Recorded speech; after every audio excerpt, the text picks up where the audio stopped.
sa Papa Dudut Stories, ikaw ay hindi nag-iisa.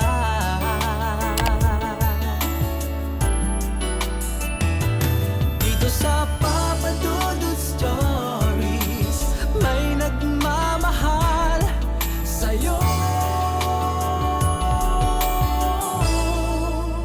Papa Dudut Stories,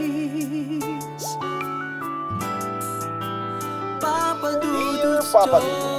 Sa lahat po ng mga nakatutok ngayon, huwag pong kalimutan mag-like, mag-share at mag-subscribe. Maraming salamat po sa inyong lahat.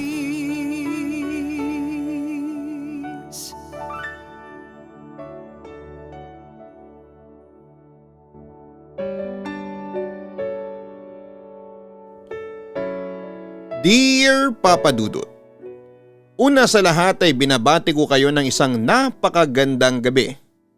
Tawagin niyo na lamang po ako sa pangalang Kathleen. 27 years old ngayon, may asawa at kasalukuyang nakatira dito sa Pateros.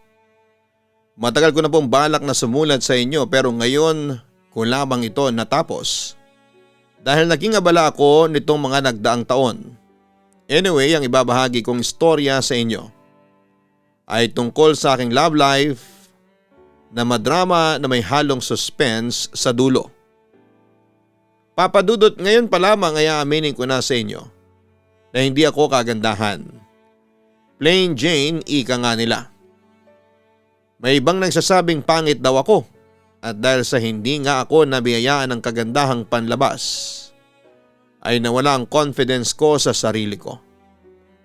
Nakaranas din ako ng mga pambubuli mula noon sa mga kaklase ko, lalo na noong college. Sa kabilang banda ay meron ako naging crush noon na tawagin na lamang po sa pangalang Wardo. Gwapo siya, matangkad, maputi, maganda ang pangangatawan, overall heartthrob. Pero mayabang siya at isa siya sa mga nanlalait sa akin. Pero sa kabila noon, Papa Dudut, ay mahal ko pa rin si Wardo. To the extent na parang obsessed na ako sa kanya. Oo, siya ang laman ng pantasya at panaginip ko. Makita ko lamang siya ay nakukumpleto na ang araw ko. At ako lang siguro ang taong gustong bulihin ang kanyang crush.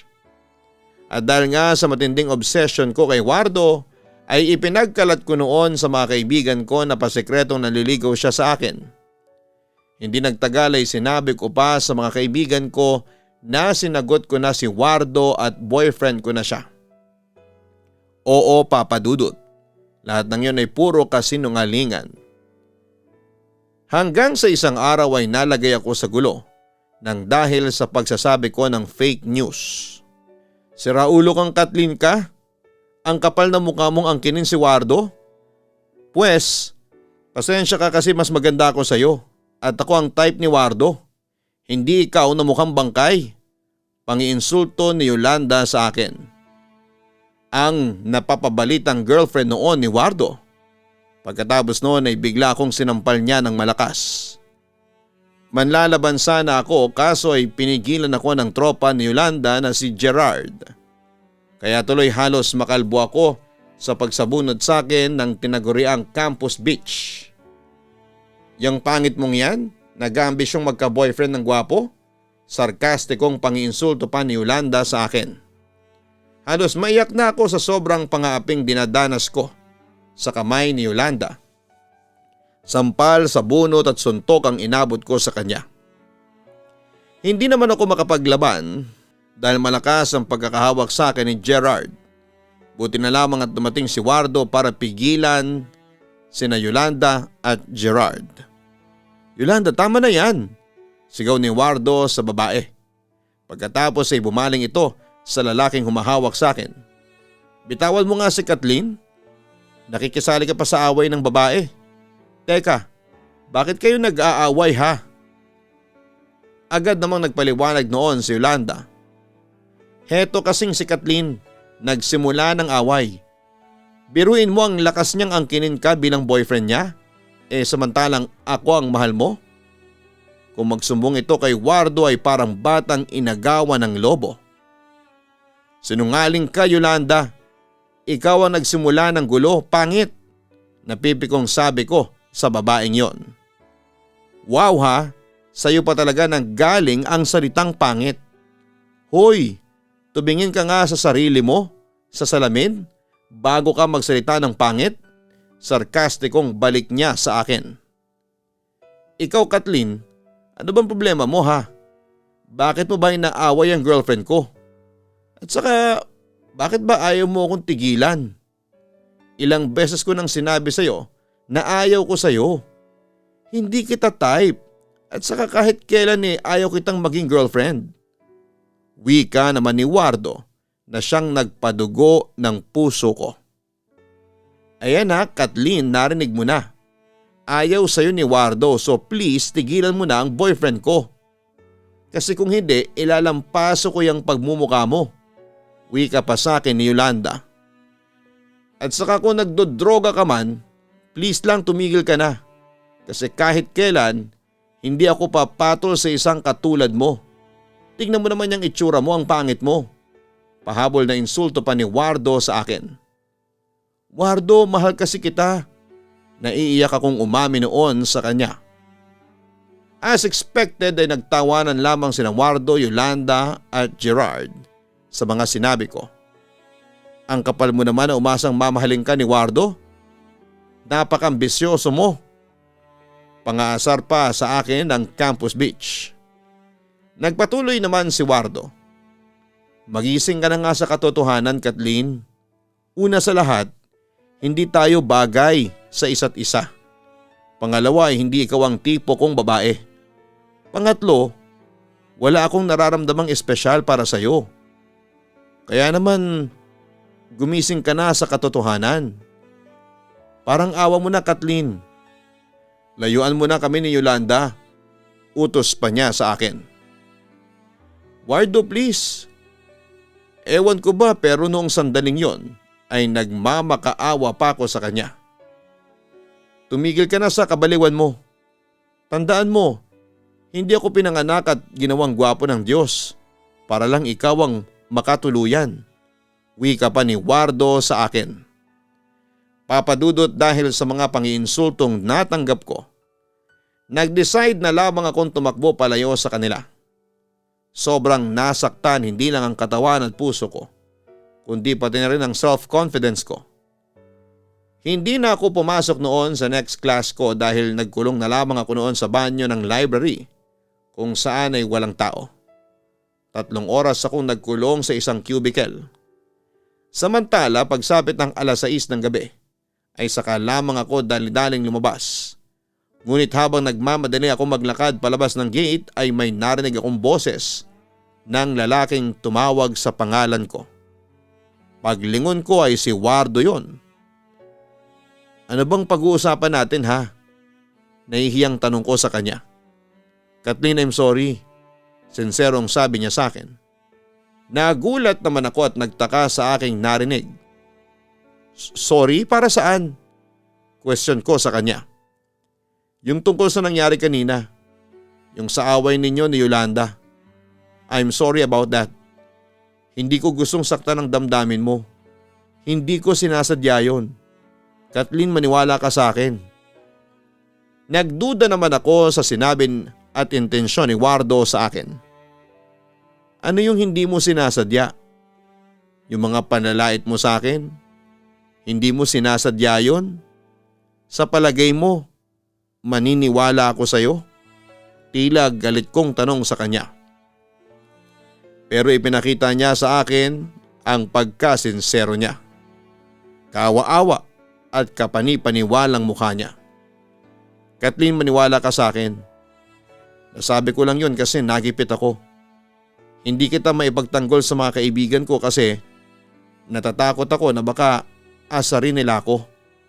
Kathleen, alam mo bang pagkatapos na pagsalitaan kita ng masasakit sa harapan ni Yolanda at mga kaibigan ko na-guilty ako ng sobra? Pagtatapat pa niya sa akin. Dahil naman sa crush ko si Wardo ay unti-unti niyang nakuha ang tiwala ko. Matanong ko lang, bakit bigla naman nagbago ang ihip ng hangin? Kathleen, seryoso ako. Sorry na please. Para bang nagmamakaawa si Wardo na patawarin ko siya. Hindi talaga ako makapaniwala noon sa aking narinig mula sa kanya. Pero natanggap ko rin yon kinalaunan. Ang importante lang naman sa akin ay ma-acknowledge na ako ng aking crush. Okay, tinatanggap ko at pinapatawad na kita. Inosenteng sabi ko noon kay Wardo. Pero hindi pa doon natatapos ang lahat dahil may pasabog pa si Wardo ng gabing yon. Alam mo ba, nakipag-break na ako kay Yolanda kanina. Nanlaki naman ang mga mata ko sa sobrang pagkagulat. Ha? Talaga? Ang bilis naman. Teka, bakit naman? At saka bakit mo sinasabi sa akin yan? Nakipaghiwalay ako kay Yolanda kasi may mahal akong iba. At ikaw talaga yon, Kathleen. Hindi naman ako nakakibo sa ginawang pagtatapat ni Wardo sa akin. Could it be real? O baka nananaginip lamang ako? Nagpatuloy si Wardo sa kanyang revelasyon. Matagal na akong may gusto sa'yo. Kaso'y nagpapanggap lang ako na ayaw ko sa'yo. Kasi nga hindi ba, natatakot akong asarin ng mga kaibigan ko. Hindi sa kinakahiya ko yung totoong nararamdaman ko pero ayaw ko lang na intrigahin ako ng mga yon. Kung alam mo lang, Kathleen, kung gaano ako nasasaktan sa tuwing pinagsasalitaan ka nila ng hindi maganda. Kathleen, tandaan mo na hindi ka pangit. Oo, maaaring payat ka pero may itsura ka. At nagkagusto na ako sa iyo nung una pa lang kitang makita.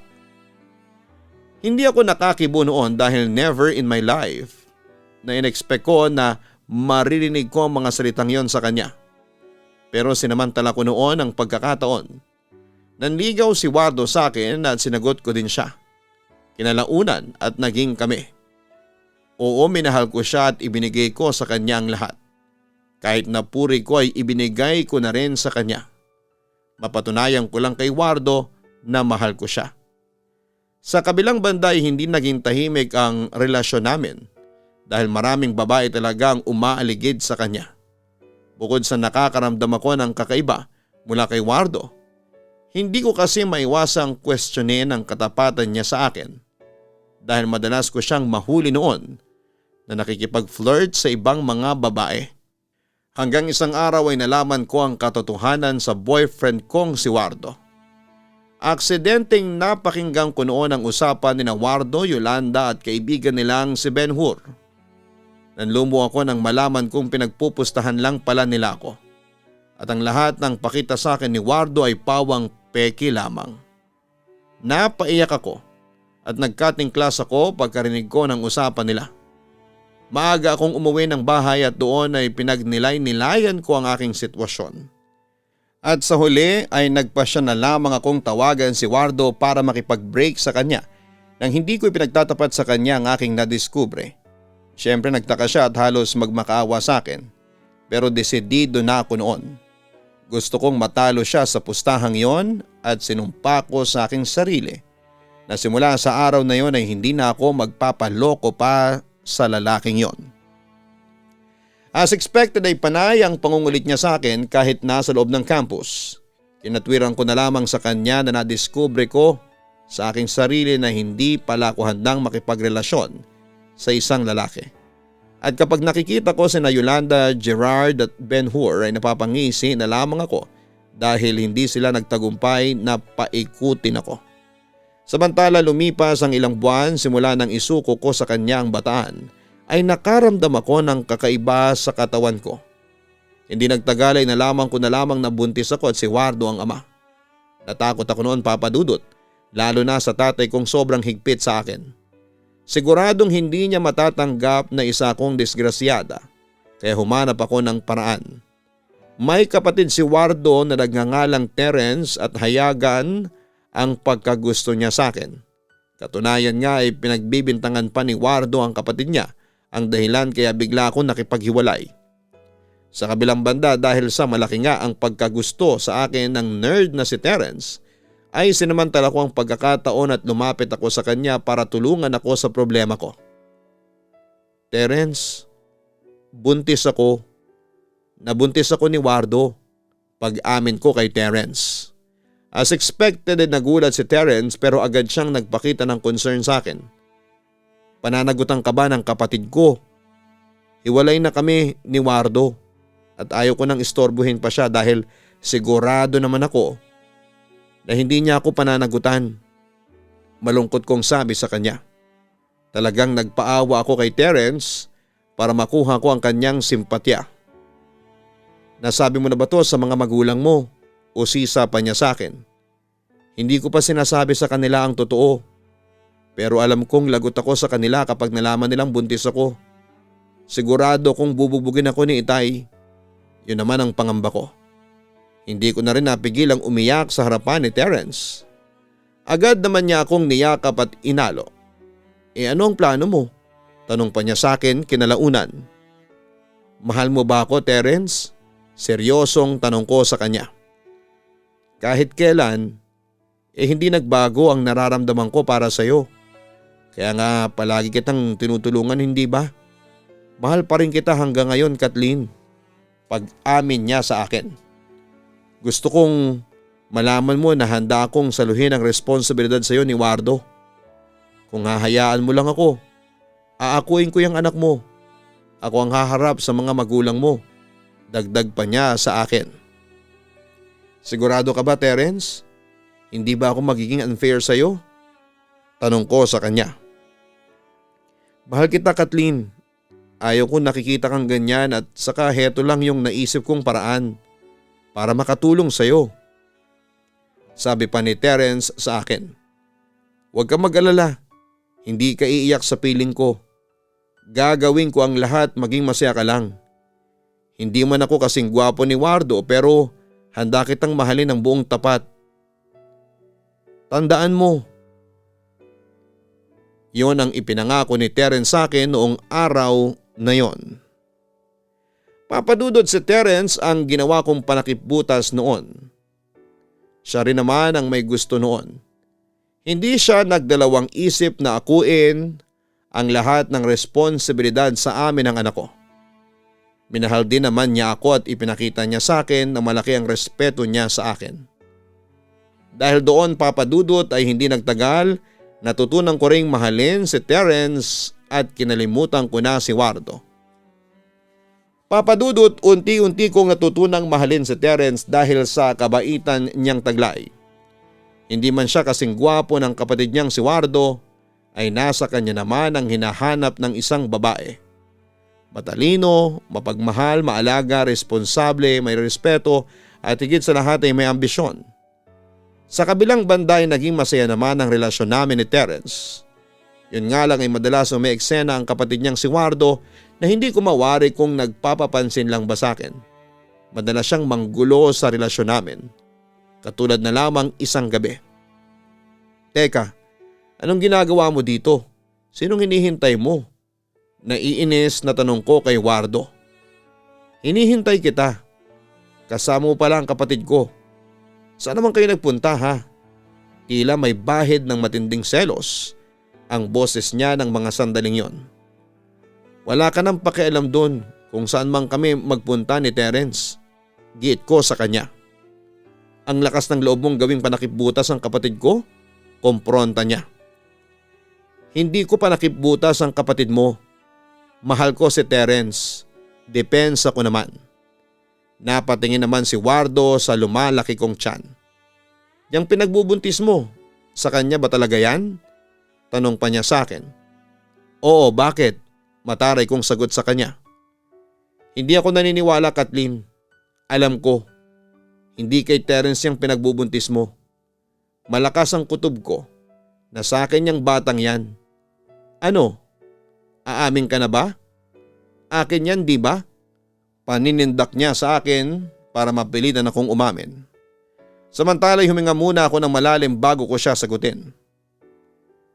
Kung sasabihin ko sa iyo ang totoo, oo, sa iyo tong pinagbubuntis ko.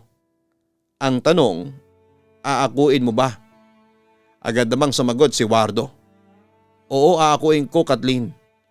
Handa akong akuin ang lahat ng responsibilidad sa iyo. Diin niya. Hindi ako naniniwala. Kilala kita, Wardo. Ikaw ang pinaka-irresponsableng lalaki na nakilala ko sa talambuhay ko. Yun ang sabi ko sa kanya dahil hindi ko makuhang maniwala pa sa kanya. Siguro nga'y maaaring niloko lang kita. Pero hindi sapat na dahilan yon para husgahan mo na ang buong pagkatao ko. Sabi pa niya sa akin.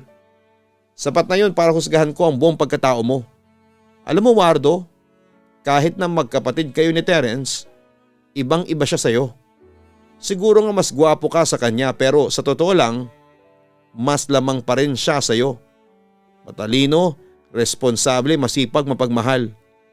Lahat nasa kanya na. Ikaw, sagana ka lang sa forma pero wala ka namang maibuga. Pangmamaliit ko pa sa kanya. Tila nasakta naman ang ego ni Wardo sa sinabi ko. Ganyan na ba ang tingin mo sa akin? Oo. Hindi ka na magbabago pa Wardo. Sinilang kang manluloko. Kaya mamamatay ka ring manluloko. Yun ang conclusion ko sa kanyang buong pagkatao. Sa pagkakataong yon ay lumuha na si Wardo sa harapan ko. Mahal kita Kathleen. Mahal mo ko? Ang sabi mo sa akin dati di ba? Hindi ka papatol sa isang pangit na tulad ko? Paalala ko noon sa kanya. Oo, kinakain ko ngayon yung mga sinabi ko. Kathleen, mahal kita. Sa maniwala ka o sa hindi, wika pa niya. Umanap ka ng ibang babaeng maluloko mo. Huwag na ako. Pagkatapos noon ay sinubukan ko siyang alisan dahil nagsasayang lamang ako ng oras sa kanya. Ngunit nagbanta siya sa akin. Hindi kita titigilan. Aagawin kita kay Terence. Kahit na mag-away pa kami magkapatid, basta aagawin kita sa kanya. Papadudot aaminin ko na may sundot pa rin sa puso ko ang pag-iyak na yon ni Wardo sa harapan ko. Noong panahong yon ay inaamin kong mahal ko pa rin siya. Pero sinikap ko pa rin labanan ang mga nararamdaman ko kasi natatakot na akong masaktan. Pinilit kong kalimutan si Wardo at ituon na lamang kay Terence ang lahat. Sa kabilang banda ay naging mabuting boyfriend naman siya sa akin. Kaya nga after several months, we decide na magpakasal na. Kaso papadudot. Nabigo ako dahil sa huli si Wardo pa rin talaga ang tinitibok ng puso ko. Terence, wag muna nating ituloy ang kasal. Bigla ko na lamang sinabi kay Terence isang araw. Nataranta naman si Terence sa aking sinabi. Anong sabi mo, Kathleen? Kathleen naman, teka, bakit ba? Naguguluhan na kasi ako. Oo, mahal kita at gusto kitang mapangasawa pero hindi pa sa ngayon. Napag-isip-isip ko kasi na hindi pa ako handa na magpakasal. Pag-amin ko sa kanya.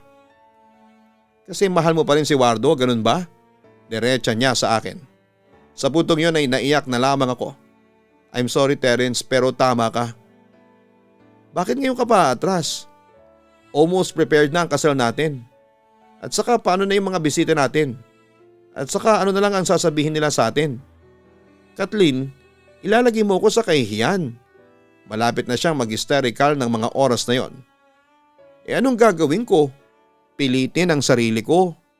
Terence, paano ko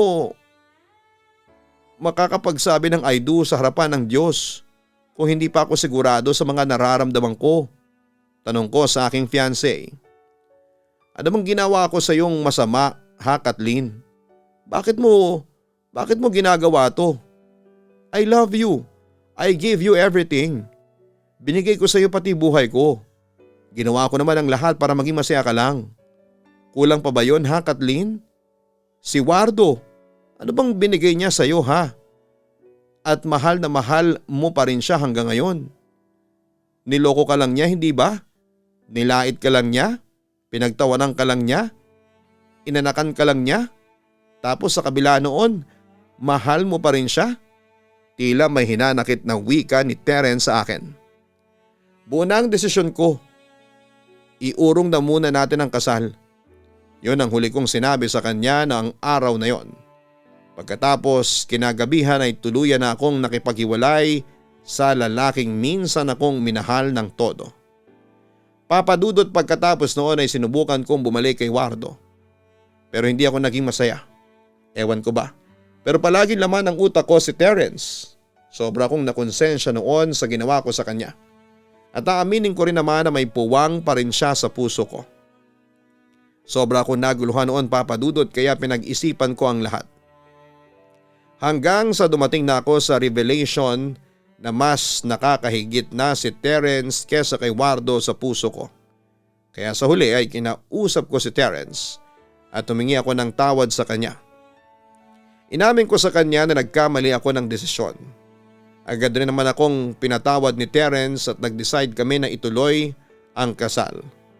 Sa kabilang banday, walang kaalam-alam si Wardo sa ginawa kong hakbang. Kaya isang gabi, patawarin mo ko, Wardo, pero itutuloy ko na ulit ang kasal namin ni Terence. Pinag-isipan ko mabuti ang nararamdaman ko sa iyong dalawa ni Terence.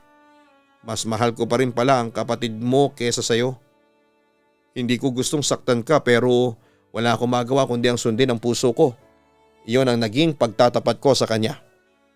As usual ay naging hysterical ang reaksyon ni Wardo at hindi niya matanggap ang aking naging desisyon. Pero nangako ka sa akin, Kathleen. Sabi mo, handa mong iwanan si Terence para sa akin. Nangako ka na sasama ka sa akin. Nasaan ang pangako mong yun? Sa puntong yun ay nagtaas na siya ng boses. I'm sorry pero hindi ko matutupad yon. Gusto ko nang kumawala sa relasyong ito. Ayaw ko na. Pagtatapos ko. Pero hindi pumayag si Wardo at sinaktan niya ako. Nanlaman naman ako pero no match ako sa pananampal at panununtok niya sa akin. Nang gabing yon ay pinagtangkaan niya akong patayin hanggang sa nagulat na lamang ako ng pag-uundayan niya ako ng saksak sa iba't ibang parte ng aking katawan. Papa Dudut, hindi ko akalain na magagawa yun sa akin ni Wardo. Pero sa awa naman ng Diyos ay nakaligtas ako sa ginawa niyang pananaksak sa akin. Hindi na ako nagsampa pa ng reklamo sa kanya pero hindi na kami lumapit pa ni Terence sa kanya. Samantalay, sa paggaling ko ay natuloy na ang kasal namin ni Terence. At ito nga, isa na kaming masayang pamilya ngayon. Si Wardo naman ay nalulong sa ipinagbabawal na gamot. Kasalukuyan siyang nasa rehab center ngayon. Papa Dudut, ito ang aking love story. Hindi ko akalain na magiging ganito ang kalalabasan ng lahat. Pero kahit na dumating ang maraming pagsubok sa akin, ay nagpapasalamat pa rin ako dahil nakilala ko ang isang tulad ni Terence. Hanggang dito na lamang ang sulat ko, Papa Dudut. Muli maraming salamat and God bless sa inyong lahat. Lubos na nagpapasalamat, Kathleen. Dahil sa kaguluhan ng iyong isip at desisyon pagdating sa pag-ibig ay nanganib ang iyong buhay. Bago tayo pumasok sa isang relasyon, siguraduhin natin na buo ang ating loob. Siguraduhin handa tayo sa mga responsibilidad at lalong siguraduhin desidido ka na sa mga bagay-bagay. Kung madaling magbago ang iyong isip, it shows na hindi ka pa handang pumasok sa isang relasyon. Dahil ang pabago-bagong isip ay pwedeng makadulot sa iyo ng maling desisyon na makakaapekto sa iyong buhay at kinabukasan. Kaya para kay Kathleen, sana naman sa puntong ito ay buo na ang iyong isipan. At panalangin namin na sana'y mas maging maganda ang iyong buhay ngayon kasama si Terence. Maraming salamat sa pagbabahagi ng iyong kwento. Para po sa mga nakakatakot na kwento, hanapin ang Kaistorya YouTube channel. Ang link po niyan ay nasa homepage ng channel na ito. Ganon din syempre ang Gianna Vlogs. Yan po ang aming weekly family vlogs. Maraming salamat po sa mga subscribers namin.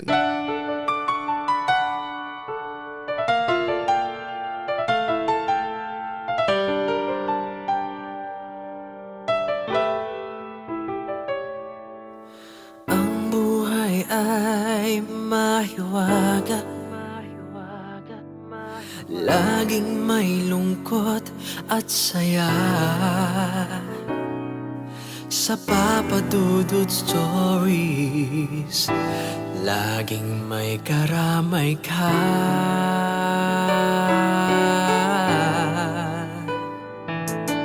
Mga problemang kay bigat,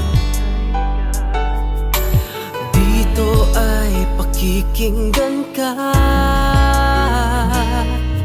Sa Papa Dudut Stories, kami ay iyong kasama. Dito Dito sa Papa Dudut Stories, ikaw ay hindi nag-iisa.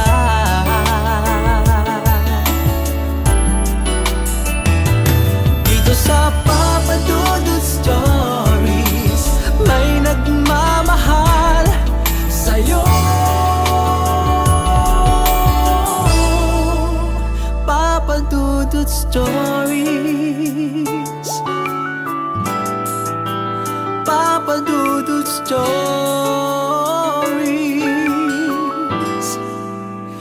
Papa Dudut Stories.